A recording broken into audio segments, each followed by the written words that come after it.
Olá, boa tarde a todos, todas e todos. Estamos dando início agora à nossa segunda aula do nosso curso de Identidade Negra e Educação Familiar, do ProIniciar, uma parceria do coletivo Pais Pretos, em que eu fui convidado para trazer essa pauta e aprender, né, com cada um de vocês, já que vocês têm muitas vivências incríveis para trazer para as nossas trocas. Na aula passada, né, a primeira aula que o tema foi Ubuntu, muita coisa foi trazida, né? Então vamos recapitular rapidinho aqui a aula passada, o que que a gente falou, né, sobre durante a aula. A gente falou do princípio de Ubuntu e o sentido dele para a existência de pessoas pretas e como ele é tão importante e por que que ele é tão importante na cultura em que a gente vive, que é a cultura brasileira. Bom, a cultura brasileira, como a gente viu, é uma cultura, infelizmente, altamente colonizada, né? No Brasil, a gente tem uma cultura que é toda influenciada pela Europa, né? E permeia uma ideia de que o que vem dos brancos é melhor, é mais bonito, é mais admirável, né? É a referência, né? E a isso a gente dá o nome de branquitude, né? Muitas pessoas, né, acreditam que branquitude é pessoas brancas, mas não, o conceito de branquitude é algo muito mais profundo. Tem pessoas, inclusive, que igualam, elas equiparam branquitude à supremacia branca. Por quê? Porque branquitude significa essa ideia de achar que existe um modelo de ser para toda a humanidade, para todas as pessoas, e que esse modelo é a pessoa branca, né? E não é uma pessoa qualquer. É o homem branco, cis, hétero e cristão também, né? Religião cristã como modelo para toda a humanidade. Essa crença, ela gera várias questões, várias problemáticas que são muito nocivas, especialmente para pessoas pretas, porque a gente começa a achar que a gente não é adequado, né? A gente não é adequado para a escola, a gente não é adequado para a educação, né? A gente não é adequado em parte alguma. E aí a gente fica com uma percepção o tempo todo de não caber nos lugares, né? A gente vai ver hoje alguns dados que são ainda muito mais sérios por trazerem uma outra tônica para essa discussão. A gente vai dar uma olhada em por que que é tão importante a gente ter referências de letramento racial e por que que o Sankofa é importante para isso, né? Vou até dar uma olhada aqui. Eu deixei lá na plataforma, né, a pergunta: o que que você entende por Sankofa? Por isso, porque aí ao longo dessa semana eu vou ver tudo que vocês forem trazendo e a gente vai construir juntos, né, esse conhecimento. Uma palavra, né, que a gente comentou na aula passada, que é uma palavra muito importante para quem está nesse mergulho do letramento racial, é a palavra decolonial, né? É algo que não é colonial. Por que que essa palavra é importante, né? Porque, infelizmente, a nossa cultura ela é altamente colonial. Tem estudiosos da questão racial que vão chegar a dizer que o país, né, o Brasil, ele é um país ainda pós-colonial, né? As referências do Brasil são todas de uma mentalidade de colônia, né? Que tem sempre que olhar para uma referência, no caso, a Europa e os Estados Unidos, para saber o que fazer, como ser e como se comportar. Isso é muito verdade, né? A gente percebe isso melhor quando tem a oportunidade de sair do Brasil. Eu vivi isso em 2013. Eu fui para os Estados Unidos. Passei um mês lá, fui a trabalho e aconteceu uma coisa assim que eu nunca me esqueci. Quando eu cheguei lá, eu vi, né, a forma como as pessoas se vestiam, a forma como as pessoas se comportavam, agiam, enfim. E aí, beleza, fiquei lá um mês e voltei para o Brasil. Aí, quando chegou 2014, eu comecei a ver aqui no Brasil as pessoas se vestindo de uma certa forma, falando de certas palavras, gírias, expressões, e usando até certos trejeitos, com uma impressão de, caramba, parecia meio que um déjà vu. Eu, pô, já vi isso, já vi isso. E não lembrava de onde vinha essa percepção, essa impressão que eu estava tendo. Aí que, de repente, veio o estalo. Eu, caramba, essas coisas que eu estou vendo aqui aquelas sobrancelhas é, estilizadas, né? Que a galera estava usando muito, tava uma febre disso aqui em 2014. Aí eu, caramba, foi porque eu vi nos Estados Unidos isso. Tava meio que moda lá, sobrancelha bem estilizada, bem reforçada, estilo como se fosse rena. Aquilo explodiu aqui. Eu não sabia de onde vinha aquilo. Aí eu, caraca, é isso. Eu tinha visto isso lá na viagem. A gente vai tomando referências sempre de fora e vai copiando, não só moda, mas também hábitos, linguagens. Eu lembro que a mesma coisa aconteceu com o que em inglês a gente chama de future continuous, né? Que é o futuro contínuo. E em inglês você fala assim, I will be going, I will be traveling, I will be working, né? Que a tradução seria vou estar trabalhando, vou estar comendo, vou estar. E aí no Brasil começou a se falar muito isso. E eu não entendia na época por que que isso aconteceu. Aí depois que eu entendi que é como teve uma explosão da profissão de técnico de telemarketing aqui no país, os manuais eram todos em inglês no início. E as pessoas não sabiam inglês, né, muito bem, e traduziam meio que pelo Google. E a tradução do futuro esse futuro future continuous fica exatamente assim: eu vou estar comendo, vou estar trabalhando, E aí as pessoas começaram a falar isso. Eu vou estar transferindo a sua ligação, eu vou estar. Eu, caramba, como é louco essa coisa, né, da gente ter como referência o outro. Chega um momento que a gente nem filtra, a gente nem pensa mais sobre o que a gente está fazendo. A gente fica igual um robozinho mesmo, a gente vai repetindo expressões, hábitos, formas de se vestir, de ser, de agir, sem se dar conta de que a gente está tendo uma reprodução cega, né? E esse é um traço de um comportamento colonial, né, de uma cultura colonial como a nossa.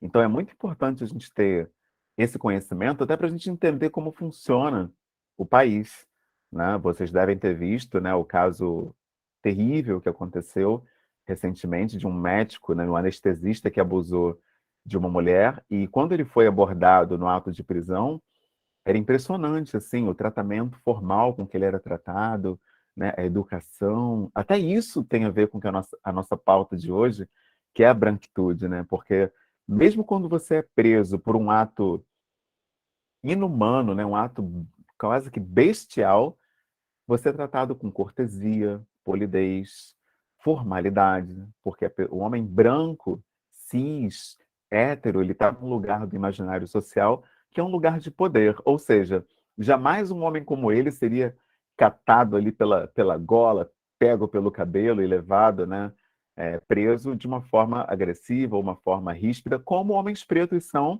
diariamente, né, pela polícia. Então, o tratamento é outro em diversas áreas. Então, essa pauta racial, ela está em todos os aspectos. Então, é muito importante a gente pensar como isso atravessa outras questões, né? Vai muito além apenas da questão de raça, mas passa por hábitos, passa pela lei, passa pela educação, que é a nossa pauta, né, de um curso.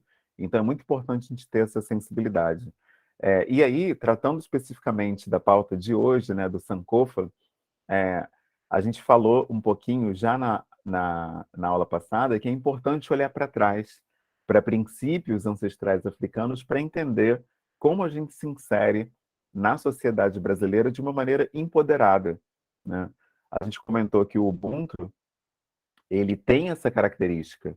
O Ubuntu traz a seguinte questão: como eu vou me inserir na coletividade de maneira proativa, positiva, elevando as demais pessoas, e como a sociedade como um todo também vai me ajudar nesse processo, né? Então, essa é a proposta da filosofia Ubuntu, é entender que eu sou só porque nós somos, eu sou através da coletividade. Esse é um valor africano, em oposição, como a gente viu na aula passada, à nossa cultura aqui do Brasil, que procura o tempo todo se firmar através da individualidade. Esse é um traço muito forte da branquitude, né? Eu sou através dos meus méritos, o que eu conquisto sozinho, né? Tem até aquela ideia do self-made man, que é o homem que se faz. Ele não precisa da ajuda de ninguém.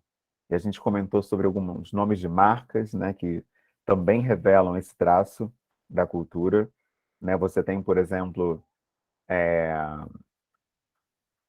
aquele celular que é One Plus, né, que ele é um e ainda é a mais. Você tem vários produtos com o nome de exclusive e marcas, né, que você é exclusivo. Então, estar numa posição de destaque na nossa cultura é ter o que ninguém mais tem, é estar onde ninguém mais está e acessar o que ninguém acessa, só você, né? Tem um jogador aqui no Brasil que ele tem um jogador de futebol, ele tem um carro que só existem 4 no mundo. Então imagina como esse cara se sente especial, né, por ter uma coisa que só outras 3 pessoas no planeta têm. Então esse é o paradigma, né, da branquitude, essa ideia de que a gente precisa estar num lugar único, se destacar dos demais. A África já olha o contrário, é o como você se integra na coletividade, como você impacta positivamente a coletividade, que vai sinalizar o teu valor enquanto pessoa, né? Uma outra perspectiva. E aí hoje a gente vai fazer aquela contextualização histórica, né, da inserção do preto na sociedade brasileira, para a gente entender também vários números, né, e mazelas que existem hoje. E para isso eu trouxe essa apresentação aqui, né? E aí o nosso tema hoje é Sankofa, esse princípio ancestral africano, que existe até um adinkara, né, um símbolo de Sankofa, não sei se vocês já viram, algumas pessoas têm esse símbolo até mesmo tatuado, né, uma ave pegando o impulso, né, para voar, trazendo uma ideia muito interessante, muito importante para nós, que é a ideia de que eu sou porque nós somos e eu só alcanço lugares mais distantes, lugares mais elevados, um impulso para isso, né? Então ela está simbolizando que para a gente ir além é preciso se voltar para trás para avançar. Então primeiro você pega o impulso em tudo que você tem de potencialidade, ou seja, aquilo que a história, a ancestralidade te deixou, para que depois você possa avançar, seguir além e conseguir outras coisas, em ir além, né? Então, e também uma outra ideia, né, do Sankofa é aprender com o passado, né? Eu vejo um outro traço da branquitude é colocar o tempo, né, na nossa cultura como algo linear, ou seja, o passado passou, o passado não tem vez, né? Ele já é algo ultrapassado, né? Como a gente já fala na nossa língua, e não há nada para se aprender com ele, não há nada para se extrair de positivo dele. Então essa ideia, ela também é uma ideia que ela conflita com a perspectiva africana. Na perspectiva africana, o tempo ele não é linear, e isso é muito importante para a gente entender também. Porque a partir do momento que eu vejo o tempo como não linear, eu entendo que as experiências elas podem se repetir, elas podem ser cíclicas, elas podem trazer um aprendizado novo, né? Eu não posso e não devo me condenar, por exemplo, por uma perda, uma derrota de qualquer tipo que for, né? Porque isso faz parte, acontece e a gente pode ter outras oportunidades com o tempo, já que esse tempo é cíclico. E é interessante também que, além do tempo ser cíclico, ele não é única e exclusivamente cronológico. Essa é uma outra contribuição incrível da ancestralidade africana. A gente tem até sábios, né, teóricos e acadêmicos aqui do Ocidente que fizeram carreira nessa perspectiva, né? Um deles é o Freud. Não sei se vocês sabem disso, né? Mas Freud estudou muito tempo conhecimento africano, não só ele, mas também Jung, que era um grande colega dele, um grande parceiro dele de estudos, de pesquisas, de trabalho. E Freud foi uma das primeiras pessoas a trazer para o mundo branco essa percepção do tempo como sendo psicológico. E isso também tem tudo a ver com o nosso tema de hoje de Sankofa, e a gente vai entender por quê ao longo da aula. Porque se eu entendo que o tempo é psicológico também, e não apenas cronológico, isso significa que eu posso ressignificar a minha existência a todo momento. Ou seja, eu não estou preso ao que está acontecendo agora. Eu não sou escravo das circunstâncias, como muitas pessoas entendem que nós somos, né? Muitas pessoas entendem que as coisas que acontecem com a gente nos fazem enquanto pessoas, elas moldam a nossa história. Isso não é verdade, né? Você é muito mais do que os fatos que ocorrem na sua vida. Você é uma pessoa ancestral, inclusive. A própria ciência ela tem trazido dados que apontam isso, né? Como a ancestralidade está presente até na nossa biologia, na nossa composição enquanto pessoas. Então, é muito profunda essa percepção de Sankofa, né? Então, por isso que eu deixei essa pergunta lá no Moodle, né, na nossa plataforma. Então, essa é a primeira atividade. As demais serão atividades de leitura, que eu vou deixar também textos que falam sobre essa dimensão ancestral da nossa posição enquanto pessoas pretas. E eu acho que um dos mais importantes deles, né, é o texto da Sobun Fusomé, O Espírito da Intimidade. É um livro, na verdade, um livro muito importante que a gente vai tratar ao longo das aulas. Eu já subi esse livro no material do link que eu compartilhei na aula passada. Estou compartilhando de novo esse link aqui, nesse momento, para quem ainda não acessou. No link eu coloquei uma biblioteca lá com referências para gente. Então, estou colocando aqui no chat. E aí, nesse link, tem lá o livro para a gente poder dar uma olhada, né? E além do livro, tem um texto também muito importante da Bell Hooks, chamado Vivendo de Amor. Então, todo esse material a gente vai trabalhar nas nossas trocas, né, nas nossas aulas. Então, acho que a gente pode usar também, como sempre, né, a plataforma para tirar dúvidas ao longo da leitura, porque, como a gente comentou no nosso primeiro encontro, uma vez na semana é muito pouco, né, para você tirar, para você extrair o máximo de cada pauta dessas, de cada discussão dessas, porque são discussões muito profundas, né? Profundas demais. A gente está falando aqui da possibilidade de ressignificar a sua própria existência. Vocês têm noção da profundidade que é isso? Você se entender melhor enquanto pessoa, né? Você se descobrir melhor, né? Isso é uma coisa muito profunda, né? Você descobrir outra forma de ressignificar a tua existência, o teu trabalho, a tua personalidade, a tua maternidade, né? Se você é mulher, a tua paternidade, se você é um homem. Isso é algo muito profundo, né? E Sankofa fala sobre isso, né? Então, contextualizando, né, a nossa troca de hoje, vamos lá. Na nossa primeira tela aqui, a gente tem a pauta de cor e etnia, né? As pessoas leem dessa forma. No mundo branco se fala muito assim, né? Cor e etnia, como se fosse apenas a cor da pele e a tua identificação cultural que trouxesse a tua identidade, mas é óbvio que tem vários outros elementos, né, que permeiam a vida da pessoa preta, especialmente aqui no Brasil. Então não é só é, gostos e traços culturais ou o tom da tua pele, mas entra a ancestralidade, entra também a questão espiritual, né?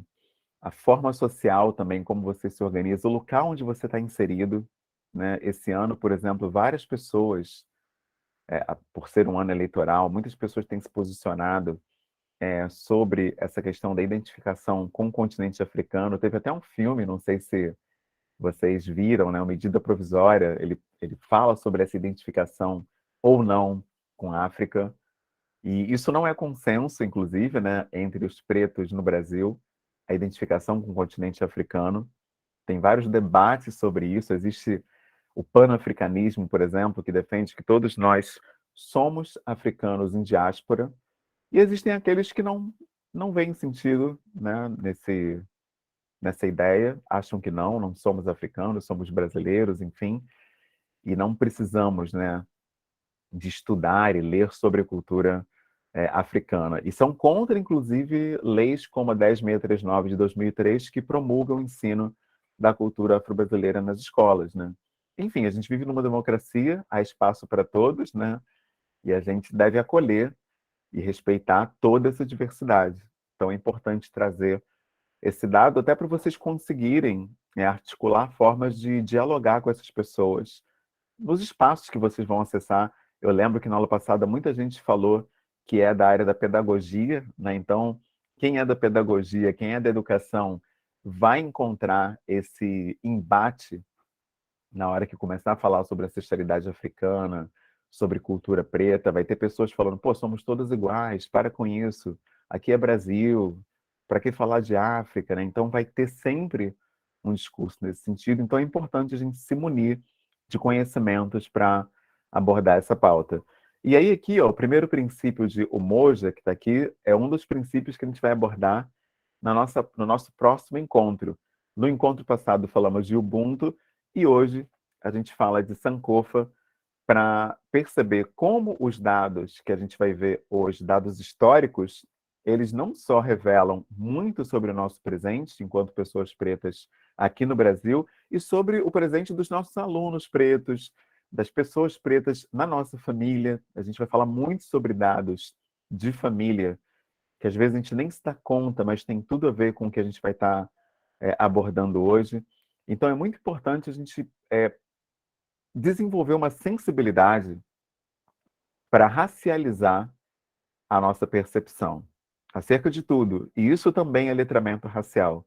Tem gente que acha que letramento racial é saber falar sobre Abdias Nascimento, saber citar autores pretos, saber, enfim, citar capitais africanas, populações, quantos países tem África. Tudo bem, isso também é letramento racial, mas é muito mais do que dados e fatos, é saber como você se insere na sociedade enquanto pessoa preta. Esse conhecimento é muito importante para você entender, às vezes, quais dinâmicas estão operando numa determinada situação.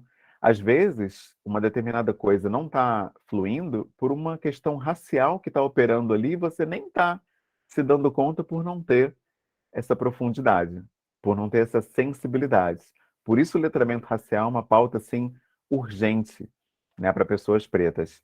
Nesse próximo slide vai ficar mais evidente o porquê disso, né? No coletivo, né, Pais Pretos, e na minha profissão como professor, eu fui percebendo que o Umoja, que é essa unidade, né, vamos falar disso no próximo encontro, a unidade entre todas as pessoas pretas é um fator fundamental para a gente abordar nas trocas, principalmente olhando a diversidade entre as pessoas pretas, porque numa sociedade racista como a brasileira, não existe diversidade entre pessoas pretas. Acontece uma coisa parecida com o que a gente vê acontecer com os asiáticos, japoneses e chineses. É muito comum você ver pessoas preconceituosas falando: ah, eles é tudo igual, são todos iguais. E aí tem até um vídeo, não sei se vocês viram, recente, da Elisa Lucinda, em que ela está falando isso, que para pessoas brancas somos todos iguais, tanto que eles confundem muito facilmente atores e atrizes pretos, às vezes totalmente diferentes um do outro, mas eles confundem porque para eles só existe uma massa ali, gente preta, né? Eles conectam ali dessa forma e veem como uma unidade, né? É tudo a mesma coisa, né? Não são indivíduos ali, é uma categoria preta, né? E existe um nome para isso, né? Que é reificação, quando você transforma pessoas em coisas, né? Você literalmente desumaniza essas pessoas. E a gente vai ver o porquê que é tão importante a gente tratar dessa pauta. E aí vem o letramento racial, que eu acho que é o fator principal do nosso curso. Educação parental, já que a gente está falando de educação familiar. Salve, Everton, seja bem-vindo. A educação parental tem tudo a ver com a educação familiar que está lá na ementa do nosso curso, e representatividade é o que permeia todos os nossos encontros e leituras. A gente vai ver que é fundamental falar de representatividade. Eu vejo muitas críticas à ideia da representatividade, principalmente por movimentos pretos que defendem a ideia de que ter uma pessoa numa determinada posição, por exemplo, o BBB, né, teve várias pessoas pretas, aí teve gente falando, ei, favela venceu, representatividade, tem muitos pretos lá. E aí a crítica era, como assim favela venceu? Só porque tem pessoas pretas num reality show? Então essa é a crítica que é feita, né? Que você ter pessoas pretas num espaço não quer dizer que a categoria pretos foi elevada em alguma esfera que for.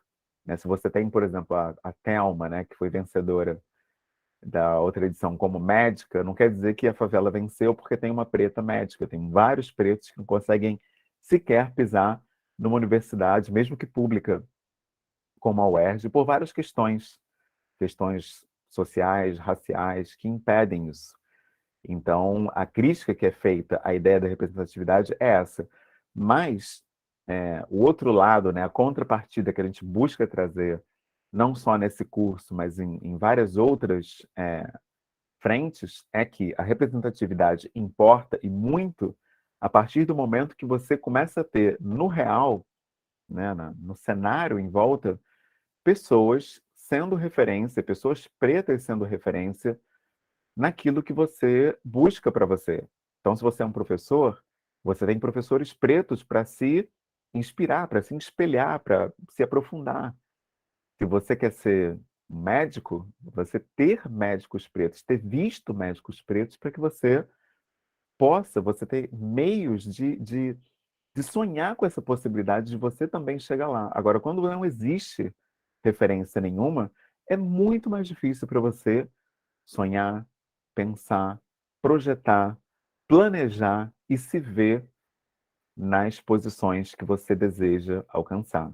Por isso que a representatividade ela tem a sua função, né? Eu considero que só de estar, por exemplo, na escola pública, né, eu sou professor no ensino municipal do Rio de Janeiro, só de estar em sala de aula, só de estar ali na frente, eu já estou dando a possibilidade de muitos daqueles alunos se verem como professores e acreditarem que podem, de fato, ser professor, porque tem um cara preto que é professor dele. Agora, quando você nunca vê um professor preto, é muito mais difícil você ter esse sonho de ser professor, esse desejo, né, essa aspiração.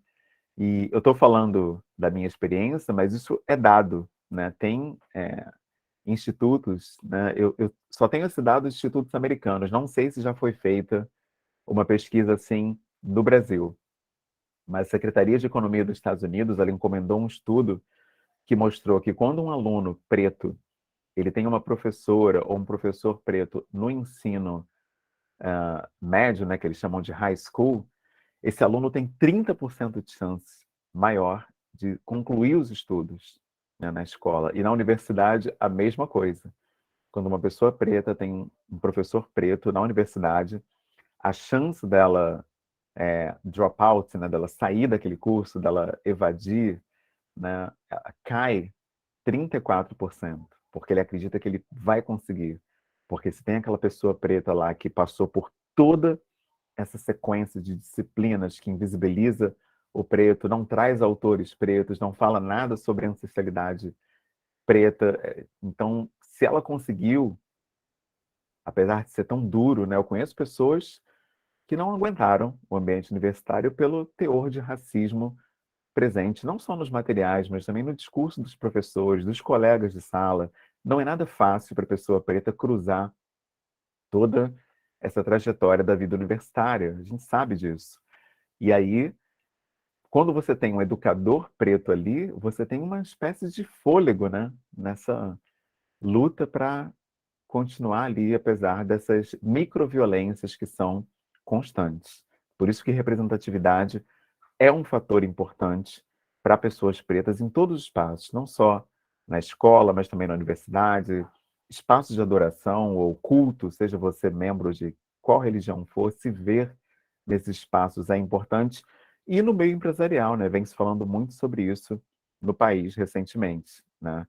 Teve até uma polêmica, né, de uma seleção específica para pessoas pretas, para trainee, que teve até gente querendo entrar no Ministério, acionar o Ministério Público para embarrear, para inviabilizar, por defender que isso era racismo, ao contrário, né? Então, para vocês verem como que a branquitude realmente ela se levanta quando vê qualquer tentativa, né, de equidade racial, que essa é a palavra, não sei se vocês já estão familiarizados com o termo. A ideia da equidade é justamente você tentar balancear, né, essa diferença entre todos os grupos, né? Você tenta dar condições de acesso para que outras pessoas que são marginalizadas, invisibilizadas, possam também ocupar espaços. Por isso que muitas pessoas já aboliram o termo igualdade racial, porque elas entendem que igualdade racial seria, na realidade, uma violência. Você querer equiparar, igualar a todos, significa acabar com as diferenças para que todos sejam iguais. Mas as diferenças são fundamentais, inclusive, para afirmar nossa identidade. Então, a gente não deve acabar com aquilo que nos distingue uns dos outros. A gente deve dar acesso e condições para que todos, apesar das diferenças, tenham oportunidades iguais de acesso e permanência nos espaços, inclusive o espaço universitário. Então, é sobre isso, né, a discussão da equidade. Agora, entrando aqui na nossa pauta central de hoje, né, que é o que leva as pessoas pretas a terem uma dificuldade tão grande de permanecer nos espaços, de se manter, né, nas posições sociais, posições corporativas. Você tem vários dados aqui e a gente vai ver como que esses dados dialogam com a escravização do povo preto e o impacto que isso tem hoje. Então, o primeiro deles é um dado do IBGE, que diz que 70% das pessoas analfabetas são negras, ou seja, pretas e pardas, e esse número, ele pode levar muitas pessoas que são racistas a reforçarem seu racismo, a dizer, tá vendo, ó, eles não estudam, aí, olha o número aí, ó, o número está mostrando, né, contra dados, né, fatos, não é argumento, né, eu já vi pessoas usando esses dados para reforçar o seu racismo. Mas aí a gente precisa explorar esse número. De onde vem isso? Por que disso? Não sei se vocês sabem disso, mas a primeira lei criada pós-abolição foi uma lei proibindo a pessoa preta do acesso ao ensino, né? Então, o preto não podia acessar a educação, não podia acessar as escolas. Então, isso causou uma exclusão terrível e você ainda tem um fator social que leva pretos e pobres, né, ou pretos pobres, a saírem da escola muito cedo, muitas vezes, para tentar ajudar a compor a renda familiar. Eu sou professor no município, como eu falei, e é muito comum a gente perder alunos quando vai chegando o meio do ano, fim do ano, outubro, porque eles vão para o mercado de trabalho, vão vender limão na feira, vender bala no sinal. Isso acontece principalmente com a população preta. E aí você tem mais um dado aí reforçando essa taxa de analfabetismo entre pessoas pretas e pardas, né? E a evasão escolar é um outro dado que acontece principalmente pelo racismo, que muitas vezes fica disfarçado de bullying, e aí o problema disso, né, é que você deixa de olhar para a questão racial e passa a olhar para respeito, tolerância. Quando, gente, falar sobre tolerância, tolerar pessoas pretas, já é um discurso violento. Como assim tolerar o preto perto de você na sala de aula? Isso é uma loucura, isso não devia nem ser falado. Tolerância à diferença, tolerar o diferente.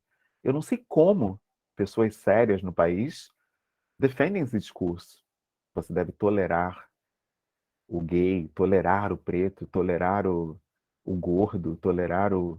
Sabe? Isso é um absurdo. Então, o acolhimento deveria ser a regra, e não é.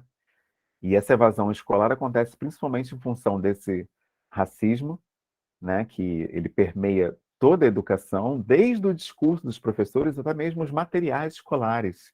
Você hoje ainda tem muitos livros didáticos, né? Vocês que são da pedagogia, tem até várias disciplinas que analisam materiais didáticos.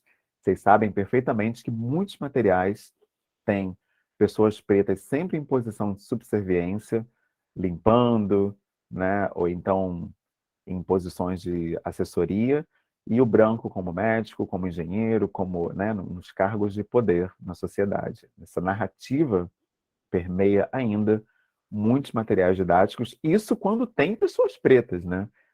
Porque, infelizmente, vários livros nem têm pessoas pretas nas suas ilustrações, né, nos seus dados, nos seus textos. Falar, então, da cultura, por exemplo, afro-brasileira, aí é muito mais difícil você encontrar.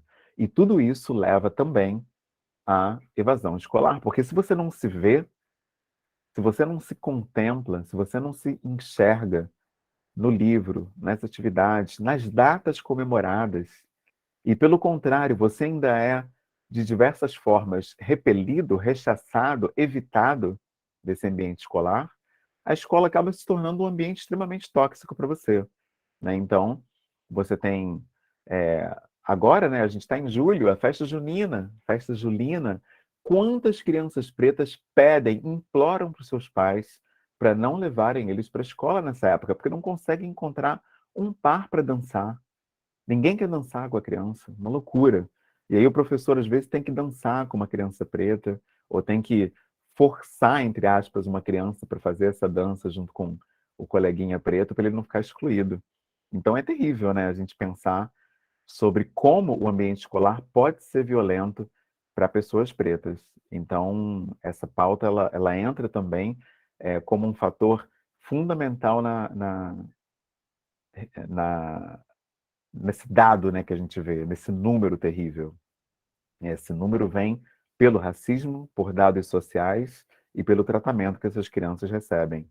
E aí você tem também a taxa de suicídio, essa já é do Ministério da Saúde, que diz que 45% de chance a mais é apresentado pelas pessoas pretas de cometerem suicídio. E como se isso não bastasse, a gente tem também o mesmo Ministério da Saúde trazendo o dado de que a pessoa que mais se mata, que mais suicida no Brasil é o homem preto. Então, tudo isso tem uma conexão direta com a escravização. Porque logo após a abolição, esses homens e mulheres pretos não tiveram do Estado nenhuma ação reparatória, como você teve, por exemplo, a Lei do Boi no Brasil, que dava terras para imigrantes brancos do Sul, né? Imigrantes alemães, imigrantes italianos. Quem viu aquela novela Terra Nostra sabe do que eu estou falando, né? A novela começa com as famílias chegando no Brasil, né? Porque o branco é empreendedor, né? Ele é trabalhador, então ele ia cultivar as terras. Mas e os pretos que foram escravos durante todos aqueles anos? Por que não terem também terras, já que foram eles que trabalharam nessas terras durante todo esse tempo? Então não houve qualquer tipo de ação reparatória nesse sentido, e muito pelo contrário, houve até leis como a lei da vadiagem, que dizia que se você fosse pego na rua pós-abolição, sem casa e sem trabalho, você era um vadio, então você ia preso. E aí já começa, né, nesse período, esse inchaço da população carcerária com pretos e pardos, né, porque esses eram os ex-escravizados, né, majoritariamente. E aí, desabrigados, a mesma coisa, a mesma taxa, inclusive, né, o mesmo cenário pós-escravidão explica também 70% no Brasil de desabrigados sendo pretos e pardos. Isso está conectado a essa realidade, né, da expropriação das pessoas pretas e não tiveram qualquer possibilidade de ter a sua habitação. E aí começou esse processo de ir para as favelas, né, que é o que a gente tem até hoje. Muitas favelas, especialmente nas zonas, né, que hoje são urbanas, né, que você tem essas pessoas pretas desde o pós-escravidão que foram para os morros em busca de moradia, né? E esse número de 70%, ele chega a 85% quando você olha para o estado de São Paulo, por exemplo. 85% dos moradores de rua são pretos e pardos no estado de São Paulo. Então, percebem como a questão racial ela atravessa várias outras questões, não são números isolados, né? Eles estão conectados à escravização do povo preto, a esse sequestro do continente africano para a escravização aqui no país. E a população carcerária é a mesma coisa. Porque se você era preso por qualquer coisa no pós-escravidão, obviamente os pretos foram encabeçando essas taxas, né, esses dados. E a mesma coisa hoje em dia. Se você tem uma evasão escolar de negros, né, que chega a 70%, para onde vão essas pessoas? Elas vão para o subemprego, para a marginalidade. E aí, obviamente, isso já vai levar a um crescimento dessa população carcerária também. A brutalidade policial, de acordo com a ONU, olha só, 79% das vítimas de violência policial são pretas e pardas, né? E aí você tem diversas realidades que mostram isso, especialmente quem mora no Rio de Janeiro como nós, o tempo todo pessoas e crianças sendo baleadas, né? Em ações, em confrontos, enfim, policiais com bandidos, etc.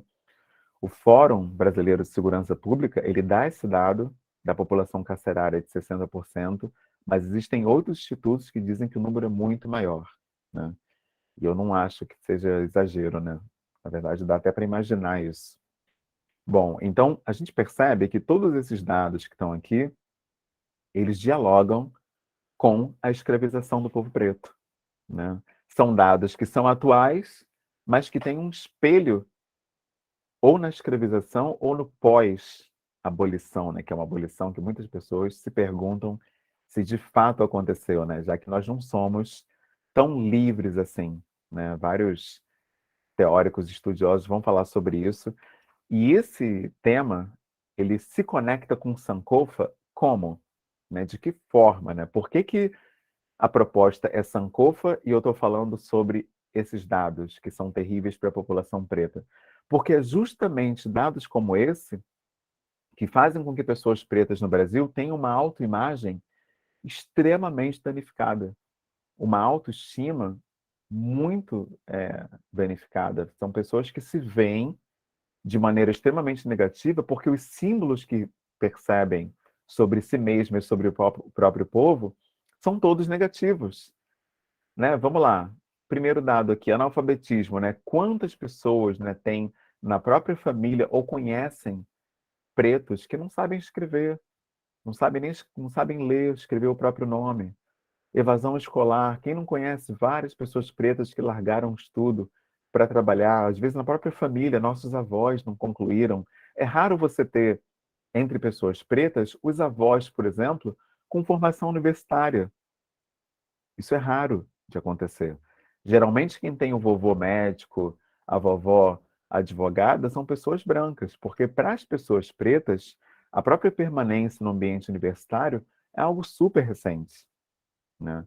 O acesso ele se tornou viável principalmente no pós-cotas de 2005. Essa é a realidade da maioria de nós, do nosso povo. Então, a gente precisa levar isso em consideração, né? E por isso, né, a gente tem que atravessar, né, esses números com a questão racial, com a forma como o preto é visto socialmente e como isso ainda impacta a nossa autoimagem hoje, né? Você anda na rua, você vê várias pessoas morando na rua que são pretas e pardas. Como é que você vai ter uma autoimagem se o teu povo está o tempo todo ocupando lugares de subexistência, de marginalidade, de invisibilidade e criminalidade? Isso tem um impacto na tua autoestima. E quem vai explorar muito isso é Frantz Fanon, né? Por isso que eu coloquei lá nas nossas referências Pele Negra e Máscaras Brancas. É um livro que eu acredito que ele deva ser parte, né, da biblioteca de todo mundo que estuda com seriedade a questão racial, porque ele coloca que a partir do momento que você é simbolicamente inferior a pessoas brancas numa sociedade, isso vai afetar todas as suas relações. E aí você tem, por exemplo, a tentativa, né, de alcançar um status de humanização através de símbolos da branquitude. Então, por exemplo, a pessoa preta, para ser respeitada, para ser enxergada socialmente, ela vai querer casar com uma pessoa branca, ela vai querer ter amigos brancos, ela vai querer ter hábitos que são lidos como da branquitude, ela vai querer ter artigos, né, objetos que são lidos pela branquitude como algo que dá status, né? Vai querer ter um telefone caro, um carro, essa coisa do ter vai se tornar mais importante para ela, para que ela venha ter, alcançar o status de ser, status de pessoa, porque o racismo destitui a pessoa preta da sua humanidade. Então, quando pessoas pretas falam, precisamos humanizar o homem preto, humanizar a mulher preta, é muito perigosa essa fala, porque esse é um discurso colonial. Como assim precisa humanizar a pessoa preta? Nós já somos humanos. O racista é que tenta nos tirar essa humanidade, mas ela está em nós. E a gente não deve reivindicar essa humanidade, a gente deve combater o racista e o discurso dele que tenta desumanizar a gente, mas não dizer que nós somos desumanizados, né? Porque é muito perigoso esse discurso, porque de fato ele atravessa, ele nos atravessa e prejudica a nossa autoimagem, faz com que a gente se veja de uma maneira extremamente negativa, né? Então aqui a gente tem, no nosso próximo slide, o cenário fora do Brasil. A gente está falando da nossa cultura aqui no Brasil, né? O letramento racial aqui, mas o problema ele é sistêmico, ele não é local, ele é global, né? A questão racial, ela é uma pauta de todo o globo, de vários países, tanto que a gente teve, após o assassinato de George Floyd, vocês devem ter acompanhado campanhas antirracistas no mundo inteiro. Não foi uma coisa isolada nos Estados Unidos, tanto que o impacto chegou aqui no Brasil. Você teve assinatura de vários pactos de empresas se comprometendo com a diversidade racial no seu quadro de colaboradores, por exemplo, porque isso não era tão levado a sério. Hoje já está virando quase que uma obrigatoriedade, né, de você ter diversidade no seu quadro de funcionários. E ainda assim, existe uma resistência enorme, assim como acontece com a educação, com essa dificuldade, né, de trazer livros com autores pretos e diversidade para a sala de aula, né? Então, aqui você tem um instituto americano, que é o McKinsey Company. Eles concluíram, depois de uma vasta pesquisa, que a equidade racial é uma pauta urgente nos Estados Unidos e que eles têm desafios sistêmicos para atravessar, que não é só na empresa, na escola ou na universidade, é em todas as áreas. E essas desigualdades são estruturais, a tal ponto que eles chegaram a fazer uma pirâmide em que você tem nas empresas, escolas e universidades, na base, a diversidade racial, mas à medida em que você vai chegando ao topo em termos de cargos de poder e hierarquia, vai clareando o tom da pele das pessoas. Olha só, né? No atendimento já vai ficando mais claro. Na área da limpeza, você tem muita gente bem escura, bem preta, aí vai tendo o atendimento, que é um pouco acima, aí você já vê uma pessoa com um tom mais claro.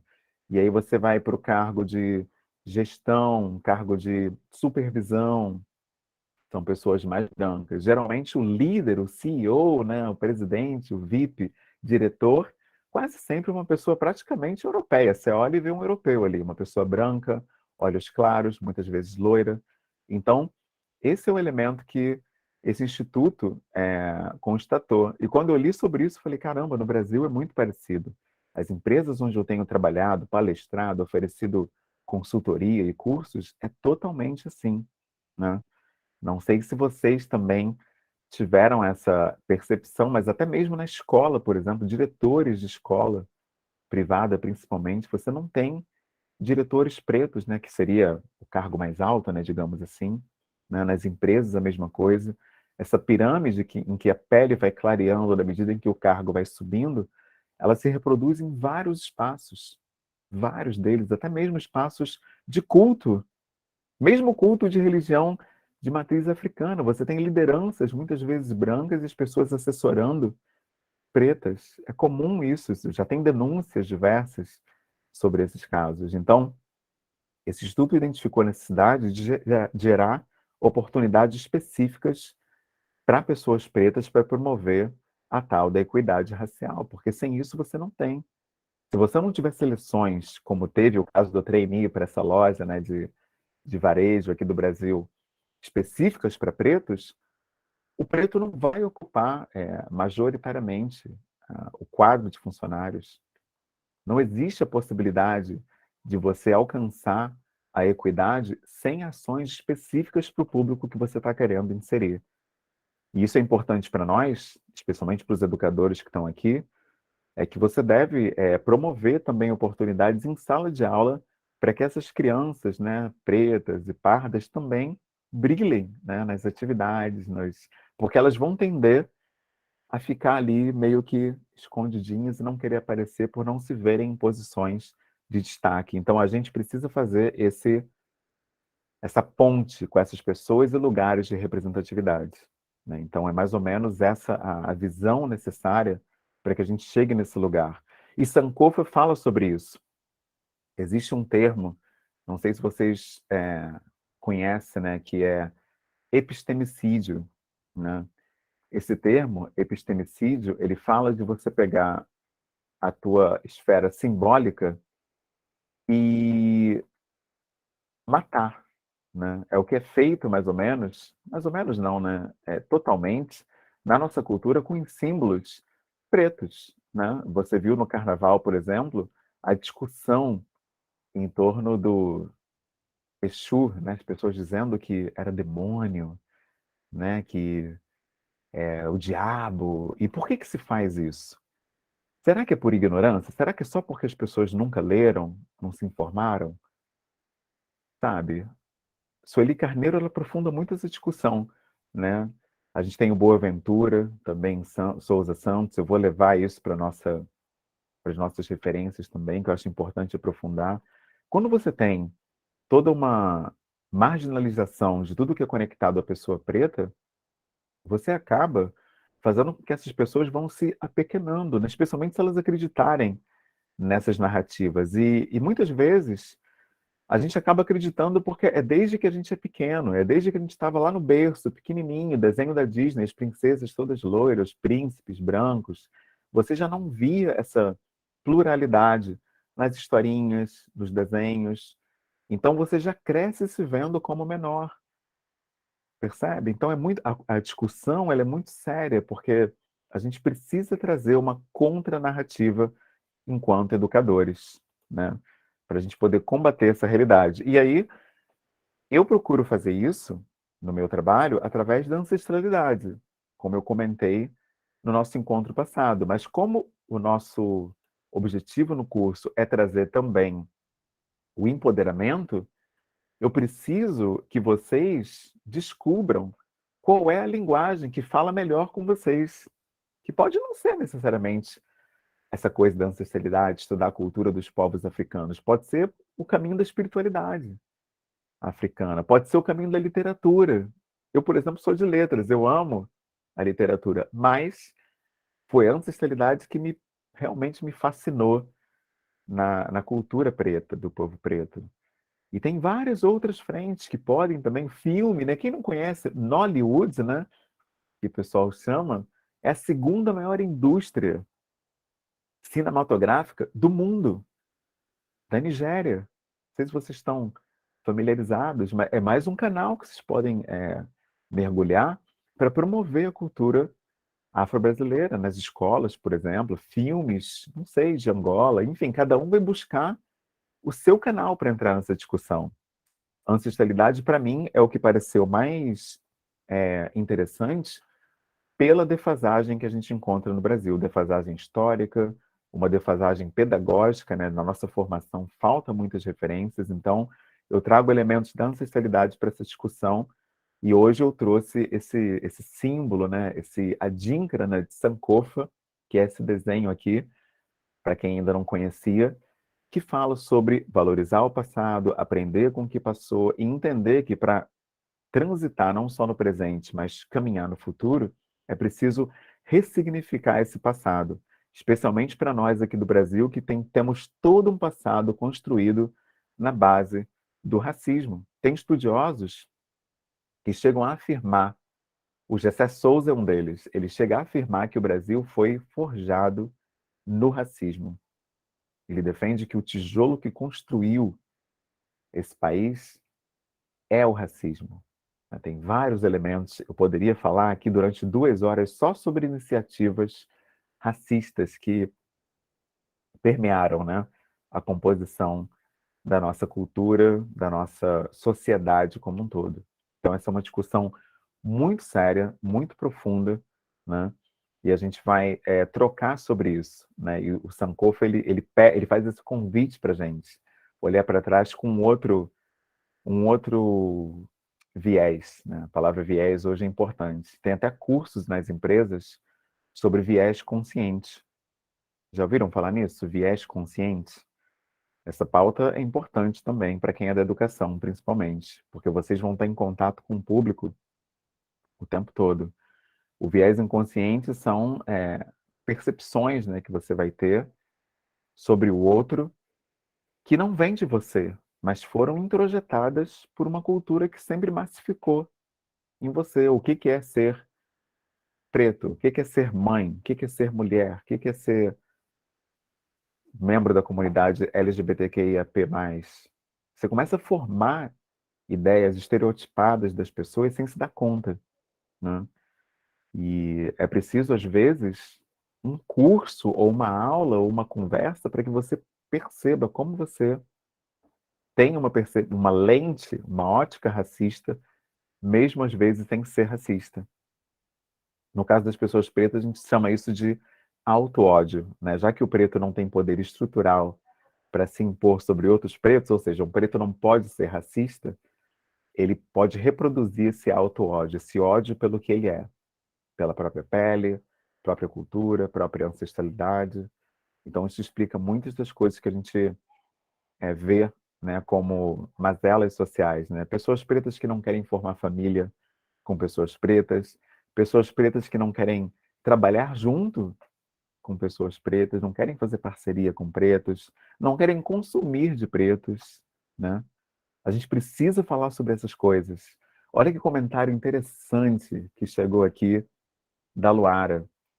Ela fala, eu acho bem interessante. Luara, você quer entrar? Você quer falar? Eu acho que é parte do empoderamento a gente se representar. Eu ia ler, mas se você quiser, quer entrar aqui, quer pautar esse elemento que você trouxe nos comentários?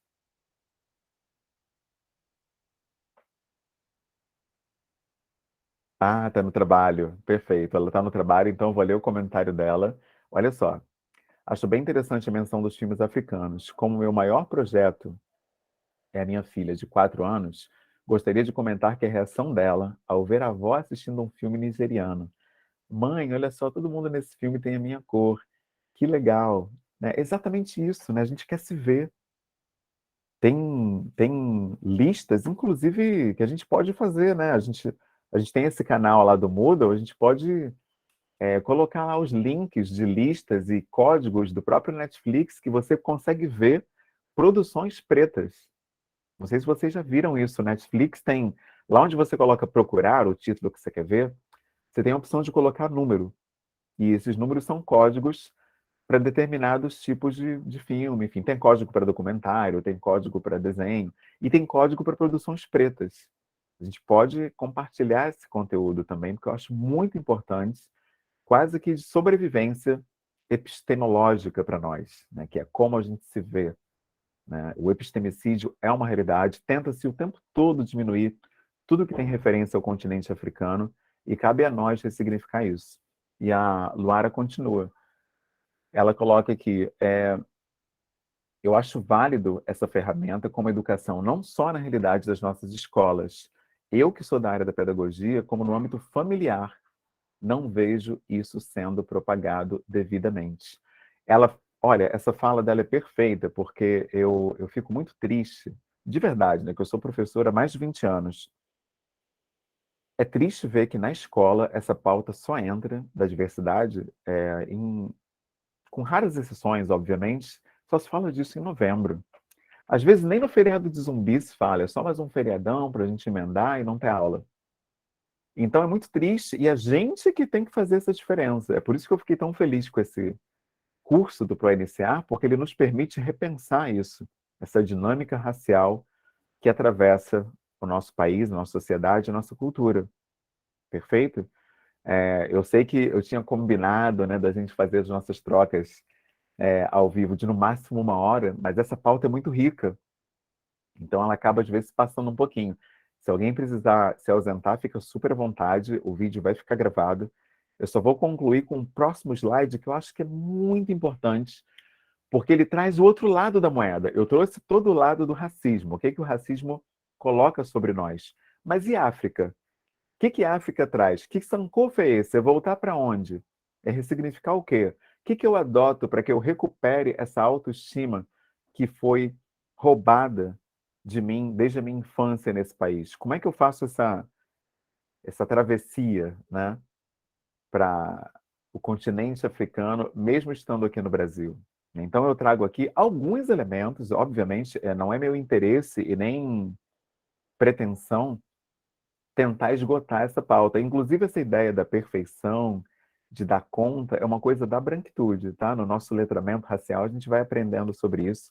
Vai ter uma aula específica sobre branquitude e antirracismo. Eu só vou dando algumas, né, pitadas aí na troca, mas o principal eu já falei, branquitude não é gente branca. Acho que isso precisa ser bem esclarecido para a gente poder caminhar de maneira sólida. Então, olha só, aqui eu trago que o autocuidado, ele exige o cuidado exige um autocuidado. Às vezes a gente quer cuidar do outro, falando de tolerância, respeito à diversidade, e nem a gente se tolera, nem a gente se respeita. Eu sei que é um pouco gatilho falar isso, mas muitos de nós não lida bem com o fato de ser preto. Muitos de nós não gostam de ser preto, e não por um problema nosso, mas porque a gente foi ensinado a não gostar do formato do nosso nariz, formato da nossa boca. Quantos pretos famosos ficaram ricos e a primeira coisa que fizeram foi rinoplastia, diminuir o nariz, sabe? Isso existe, acontece muito, né? Atores, atrizes, celebridades. E a culpa deles? Claro que não, é uma cultura racista onde nós fomos criados. E aí eu trago aqui alguns elementos que sinalizam, apontam para essa ressignificação do pertencimento ao berço civilizatório africano. Então, o primeiro ponto aqui, ancestral, é uma tecnologia ancestral, é a roda. Não sei se vocês já pensaram na roda como uma tecnologia, mas é. A roda, isso que a gente está fazendo aqui agora, é uma roda virtual. Por que que é uma tecnologia? O que que é uma tecnologia? Né, vamos começar do começo, vamos definir os termos para a gente poder falar algo que faz sentido. Tecnologia é algo que te permite chegar a um resultado. Você está num ponto A, quer chegar ao ponto B e não tem meios para isso. A tecnologia vai lá e te permite chegar até esse ponto. Nesse caso, o que que a gente quer? Onde a gente quer chegar? Queremos chegar num espaço, num local onde a gente tenha autoestima, senso de alto valor, senso de pertencimento, que a gente tenha uma autoimagem positiva. E como é que a roda ajuda nisso? Justamente nessa troca nossa. Por exemplo, eu agora estou mais rico do que estava no início dessa conversa, porque agora eu sei que a filha de 4 anos da Luara cresceu muito vendo um filme nigeriano. E esse exemplo que ela trouxe me inspira a eu próprio levar essa abordagem, não só para minha família, assistir filmes nigerianos com meu filho, mas também levar esse relato para outros lugares.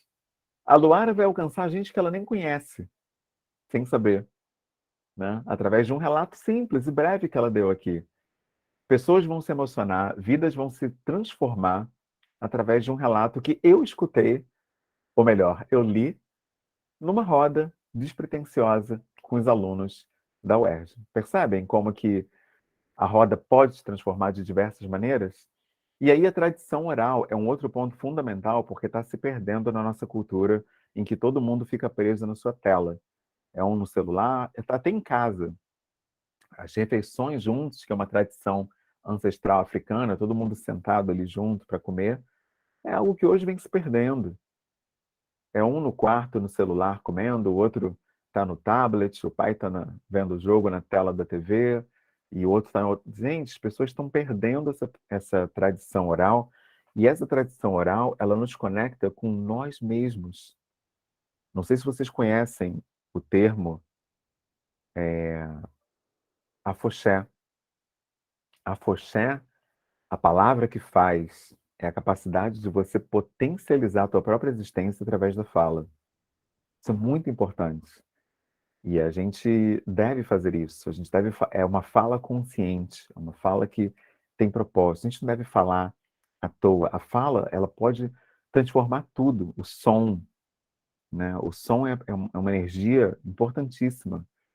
Então, a tradição oral é um elemento da ancestralidade africana que fala sobre isso. Contar história para os filhos antes de dormir, conversar com os pais, conversar com as pessoas mesmo, né? Trocar. Isso vem se perdendo. O paternar aqui, eu diria paternar barra maternar. A gente não tem uma palavra parentalizar ou algo do tipo, né? Parenting, como tem no inglês.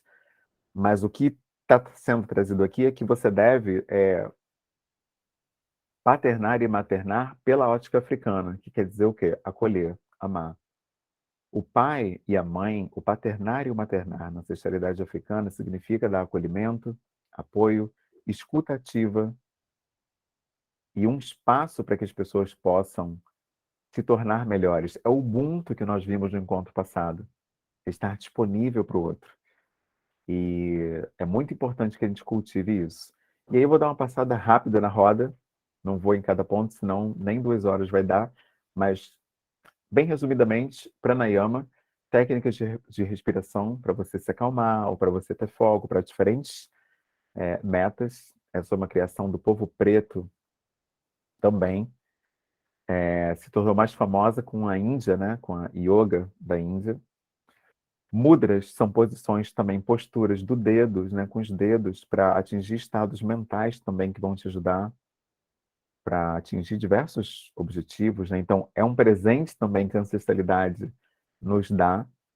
Óleos essenciais, não sei se tem alguém aqui que já faz uso dos óleos essenciais, mas eles são importantíssimos para a saúde física, mental e até espiritual.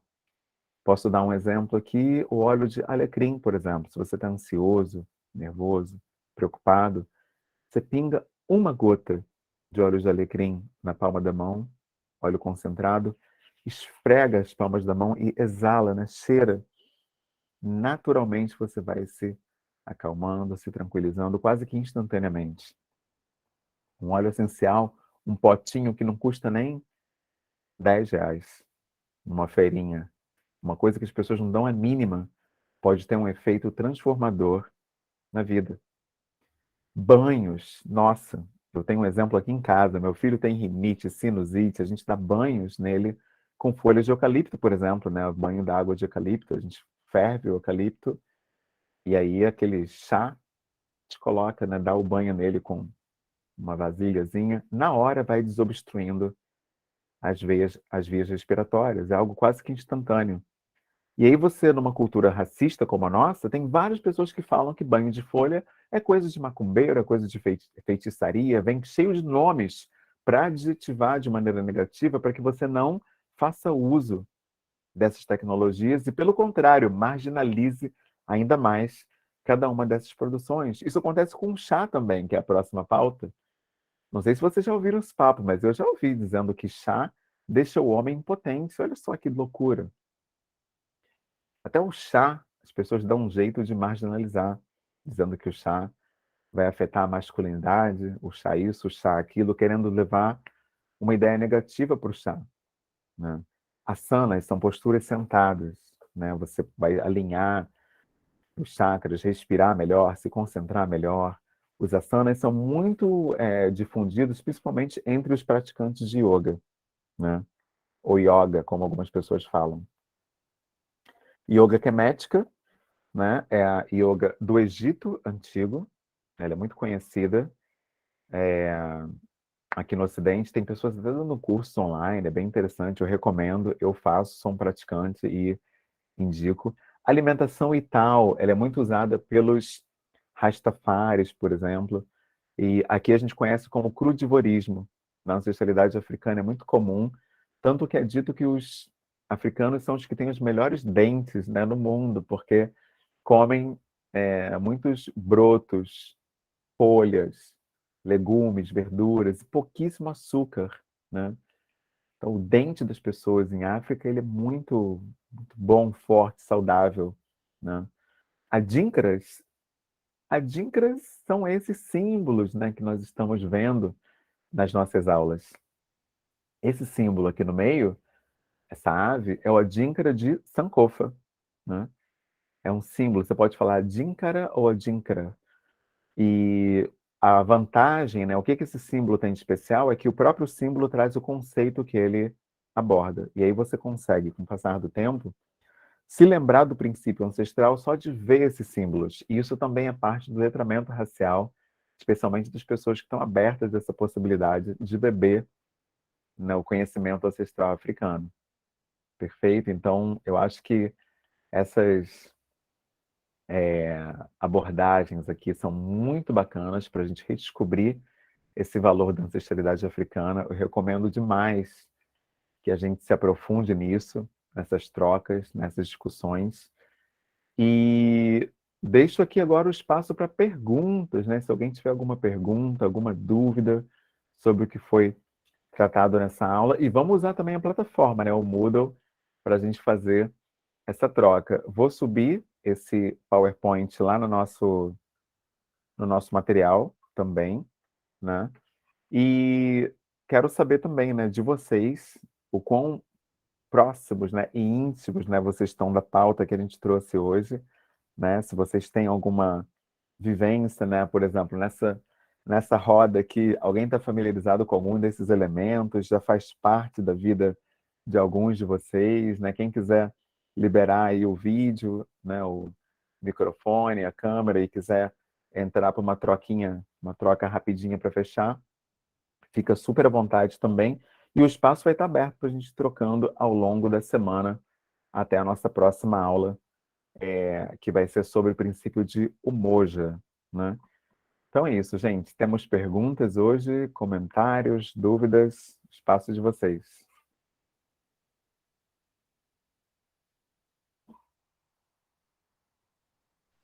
Oi, boa tarde. Boa tarde a todos e todas. Boa Eu tarde. faço terapia holística, então eu conheci através da terapia holística alguns desses, outros não. Os adíncaras eu não conhecia, mas chás, banhos, óleos essenciais, yoga, já conhecia, já pratico, né? Agora, outros não, então eu fiquei bem interessada. Agora eu vou pesquisar, dar um Google aqui para conhecer os adíncaras que eu não conhecia.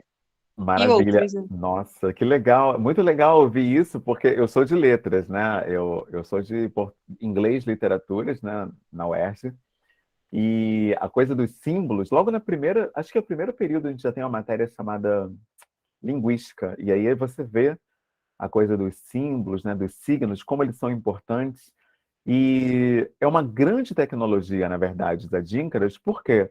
Porque um símbolo, um desenho, ele vai te trazer o sentido de uma verdadeira, eu diria, quase que uma biblioteca inteira, por exemplo. O próprio Sankofa é isso. Se você aprofundar o sentido do Sankofa, nossa, quanto aprendizado você vai encontrar, sabe? É uma coisa assim impressionante, é muito conteúdo, muita riqueza, né, em símbolos. Então dá para a gente caminhar muito na ancestralidade africana, se aprofundando nesses símbolos, né? O Adinkra, então, é um deles. Existe uma galeria com vários desses símbolos. Ontem me mandaram uma imagem no WhatsApp que eu achei, nossa, incrível. Eu não sei se eu consigo compartilhar aqui. Vou tentar abrir essa imagem aqui para mostrar para vocês alguns outros adíncaras numa estampa na roupa de uma mulher. E eu achei bacana porque a pessoa trouxe, né, os significados daqueles adíncaros naquela roupa. E eu pensei, puxa, que legal, assim, se a gente tivesse, né, no Brasil, esse conhecimento nas escolas, né, que a gente não tem absolutamente nada, né? Não se fala sobre adíncra, não se fala sobre ancestralidade africana.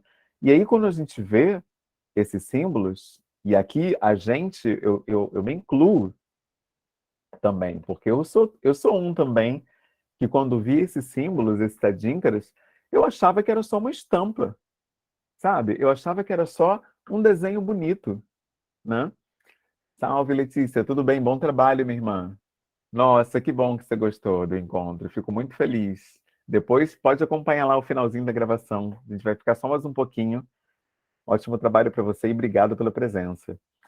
Gente, eu vou só compartilhar esse desenho só para vocês terem uma dimensão de como que a gente está falando hoje é profundo, né? Porque enquanto para a gente, né, e como eu estava dizendo, eu também me incluo nisso, enquanto para a gente são apenas desenhos, para toda a nossa ancestralidade, todos os povos africanos, é um verdadeiro letramento, é uma verdadeira aula conhecer esses símbolos, porque eles são muito mais do que símbolos, eles são, eu diria, tesouros, né, que os nossos ancestrais deixaram para que a gente pudesse se encontrar na nossa ancestralidade. Uma pessoa que tem contato com um símbolo desses e com um conceito que ele traz, ela pode crescer muito enquanto pessoa. Por isso que é tão importante para a gente não marginalizar culturas diversas. O antirracismo, ele é uma urgência para pessoas brancas, obviamente, né, que são as pessoas brancas que são as racistas, mas para a pessoa preta, a ideia do antirracismo, que é você matar dentro de você a invisibilização da cultura preta, é algo urgente, porque a reprodução de racismo, né, que a gente chama de auto-ódio, academicamente falando, ela nos sabota, ela nos impede de aprender com a ancestralidade africana. Quando você reproduz racismo, você deixa de crescer através dos maiores tesouros que foram deixados pelos nossos ancestrais. Por isso que essa pauta é tão relevante para a gente, né? A gente pode aprender até mesmo a viver através desses valores, desses princípios de Sankofa, né? Coloquei aqui os símbolos. Vou tentar agora compartilhar. Deixa eu ver se eu consigo. Se eu não compartilhar aqui, eu vou compartilhar no Moodle, porque isso é muito importante. Deixa eu ver aqui. Ah, agora acho que eu vou conseguir.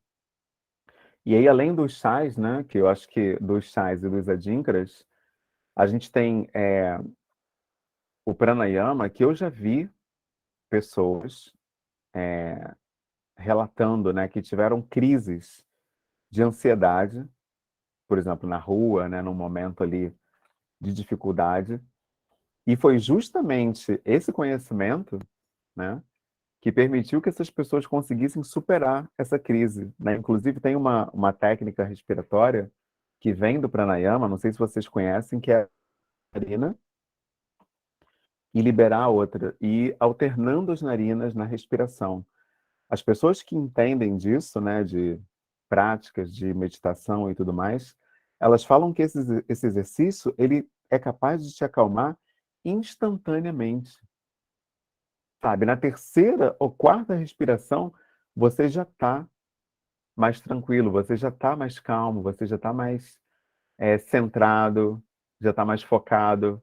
Então, olha só quanta riqueza, né, existe por trás de uma coisa que aparentemente, né, é tão simples, né, que é apenas um conceito, né, uma disciplina de respiração que eu vejo, né, pessoas às vezes marginalizando também, fazendo brincadeiras, falando que isso aí é coisa de hippie, né? Já vi muito essa diminuição, né, desse conhecimento, mas eu acho que vale a gente cultivar, vale a gente conhecer. Eu tenho referências sobre tudo isso, mas algumas delas estão em inglês, né? Mas ainda assim eu vou colocar, porque eu acho que traduzindo, né, no Google, e eu também posso ajudar nessa leitura, a gente pode trazer esse conhecimento para as nossas aulas, nossas trocas, né? Os mudras, por exemplo, eu tenho muita coisa, né, em inglês sobre eles, não só sobre o mudra em si, mas a aplicação dele, cada posição dos dedos, né, o que que vai fazer, qual vai ser o efeito que vai dar, a relevância que tem. Então a gente pode trazer para as trocas também. E aí, se vocês quiserem, a gente pode até fazer uma parte, né, de um dos encontros sobre esses conhecimentos, né, alternativos, né, na nossa pauta. Eu vou subir a imagem lá no Moodle para gente, porque eu estava vendo aqui, o significado dos símbolos são todos em inglês, né? E aí não é interessante que muita gente não vai conseguir entender o sentido. Mas a gente vai discutir esses símbolos, vai falar sobre eles, e eu acho que vai dar o que falar essa discussão, né? Porque a gente tem que resgatar essa é a palavra, resgatar essas referências que foram deixadas para a gente pelos ancestrais. O Sankofa, inclusive, ele tem uma outra simbologia, não sei se vocês já viram nessas grades de ferro e janelas, parecendo um formato de coração. É uma outra forma também de descrever, né, o Sankofa. E, inclusive, o pessoal que estuda isso sabe que essa outra forma, era usada como comunicação pelos escravizados. Eles usavam isso para se comunicar com as pessoas que chegavam aqui no Brasil e não sabiam nada, estavam perdidinhas.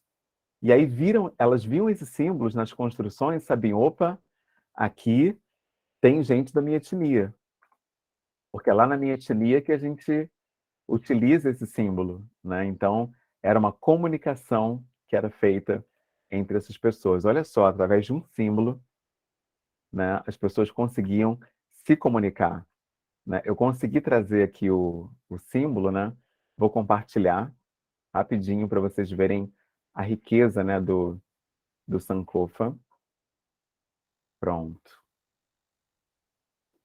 O Sankofa que é esse resgate ancestral para outras referências.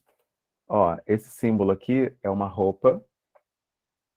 Cadê? Deixa eu ver se eu consigo. Uhum.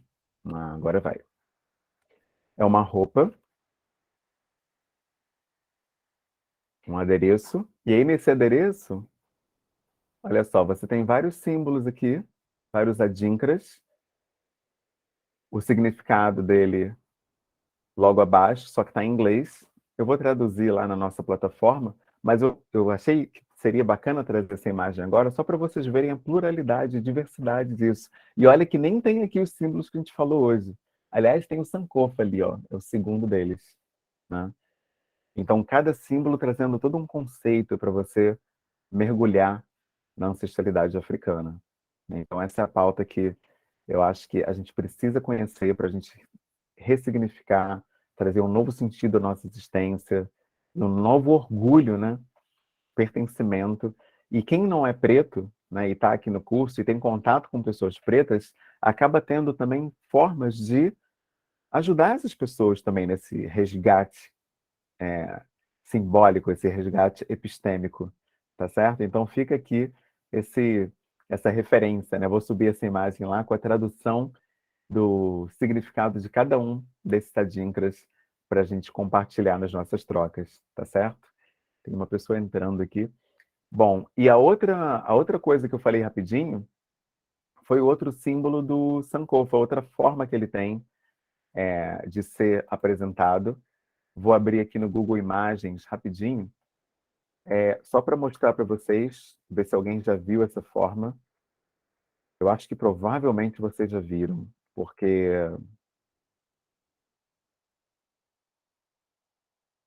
é muito comum. Deixa eu ver aqui. Sankofa, janelas. Pronto. Ah, que legal. Já apareceu aqui o que eu quero dizer. Maravilha. Vamos ver se alguém aqui já viu esse formato. É, pronto. Compartilhar agora. Que também era usado, né, como eu falei, como comunicação do povo escravizado. Memórias da África. Tá aqui. Tá abrindo na imagem. Ah, agora foi. Maravilha.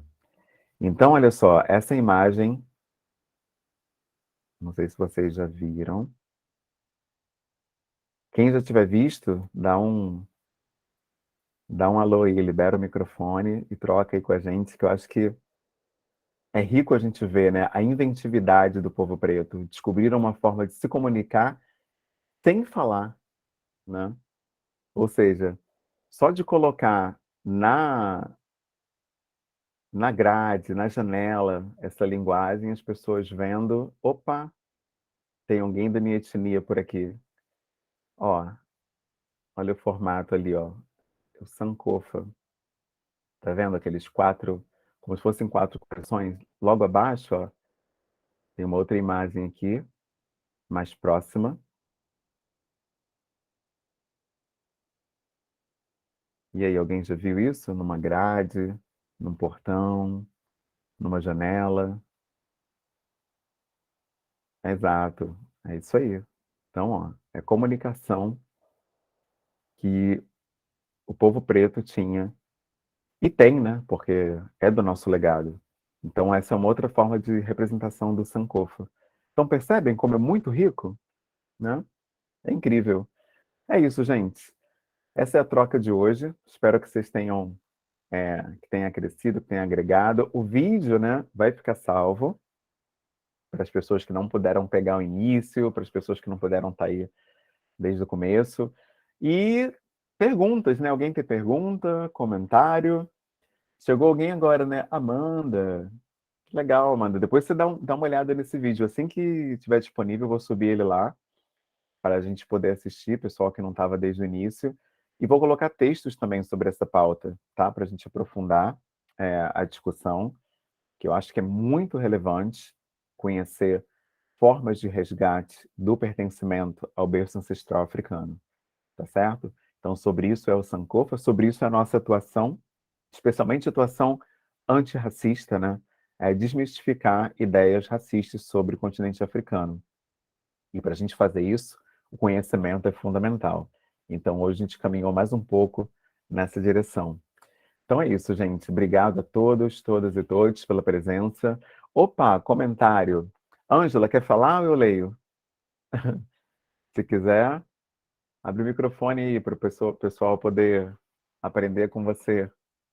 A roda é isso, né? Aprender. Eu faço Opa, história na UERJ, então eu estudei sobre as terras também, e a Lei de Terras de maravilha. 1850, prevendo já a abolição da escravatura, ela já tinha excluído os escravos e os negros do acesso à terra. Inclusive aqueles que já tinham uma questão que os que estavam em volta da terra do negro tinham que reafirmar que aquela terra era dele, assim como dos outros também, mas como a questão da escravatura e do racismo sempre foi muito profunda na nossa cultura, então eles já tiravam o negro daquela terra, porque não queriam o negro por perto, não queriam o negro escravo.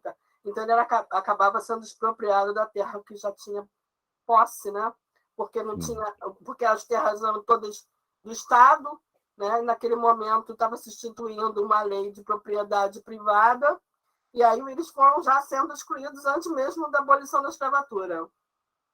Perfeito. Nossa, que incrível esse teu comentário, porque e ele tem um contraste terrível, né, com a lei de terras, né, e a lei do boi também, né? Você E deve até saber, hoje a gente ainda né? vive essa questão do latifúndio, não é? Uhum, E o acesso à terra aos pobres, em sentido geral, e a maior parte da população, a parcela maior da população pobre é negra.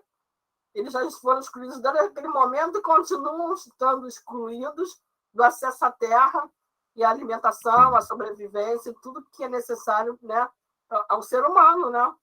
exatamente. Perfeito. Nossa, incrível. A tua colaboração ajudou demais, assim, porque ela mostra a, a profundidade dessa pauta, né, e a abrangência dela. Quer dizer, até hoje você tem desdobramentos disso, né, e uma marginalização terrível de quem busca por essa divisão das terras, né, terras que são usadas para especulação, né, muitas vezes. Aqui mesmo onde eu moro, Jacarepaguá, quantas terras, né, você vê cercadas ali por pura especulação, esperando valorizar mais e mais para que sejam vendidos e construídos prédios, enfim, enquanto você tem naquele mesmo terreno, logo na calçada, pessoas dormindo ali na rua, né? Então é algo muito duro de se ver, e é uma realidade que já vem desde essa época e remonta até os dias de hoje. Poxa, obrigado de verdade, Ângela, pela tua contribuição. É, deu um panorama, assim, muito, Uma aula é muito sempre rico. assim, a gente aprende, a gente ensina e todo mundo sai no lucro. Exato, essa é a tecnologia da roda, você sair diferente do que entrou, né? Eu já estou diferente, já vou levar o que você trouxe do latifúndio para outras partilhas, né? Quando falar sobre essa pauta, né? Porque eu acho que é importante trazer essa ponte sempre com presente, porque muita Quem gente trabalha acha muito com essa questão das isso. terras na UERJ é a professora Nívia Pombo, hoje Ah, que diretora do legal, Departamento de História.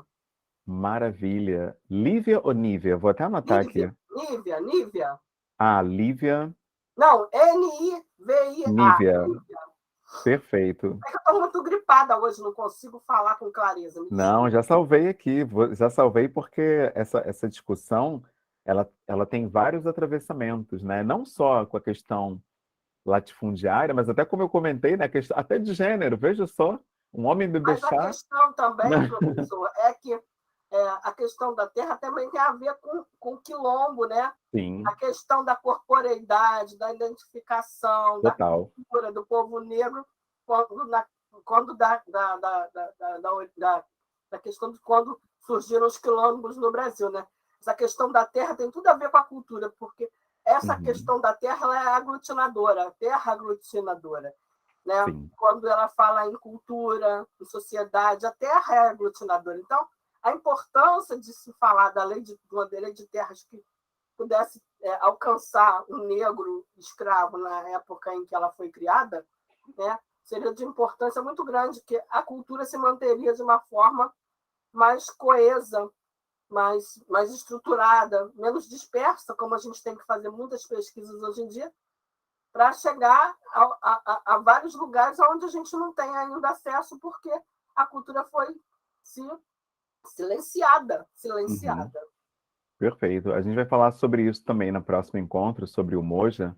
Vamos falar da corporeidade também e dessa demonização do corpo, né, que é feita especialmente pela ótica cristã, né, em oposição à forma como a África enxerga o corpo.